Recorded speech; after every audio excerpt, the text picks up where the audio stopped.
D'ici 2020, la proportion de Béninois vivant en ville passera à plus de 50% de la population nationale, selon les projections de la Banque mondiale. Cette situation n'épargne aucun pays africain. Il urge donc de trouver des solutions. C'est ce à quoi s'intéresse ce colloque international.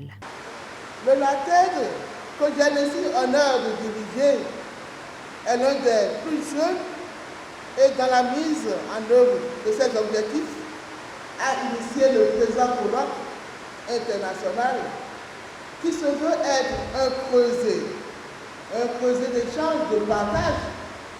Depuis bientôt plus de 2 ans, les laboratoires de notre université se révèlent non seulement à l'interne, mais aussi au monde extérieur.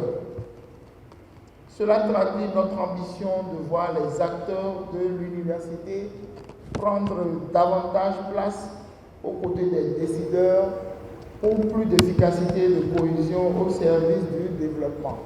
Les participants au nombre de 200 environ sont venus des universités d'Afrique et d'Europe. Une grande mobilisation qui réunit également les acteurs du développement territorial.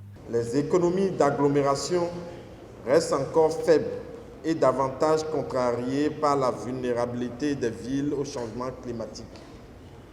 Cette situation de la ville n'est pas sans conséquence sur le développement des espaces ruraux, compte tenu de la forte articulation entre la ville et leur hinterland.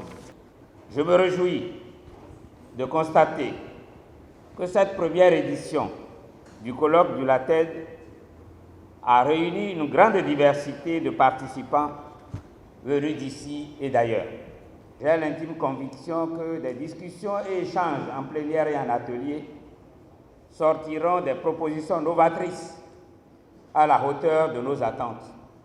Les échanges du colloque international sur l'aménagement territorial se dérouleront sur 3 jours. Plusieurs communications sont au menu de cette rencontre, entre autres l'aménagement du territoire et développement local et la gestion foncière et environnementale.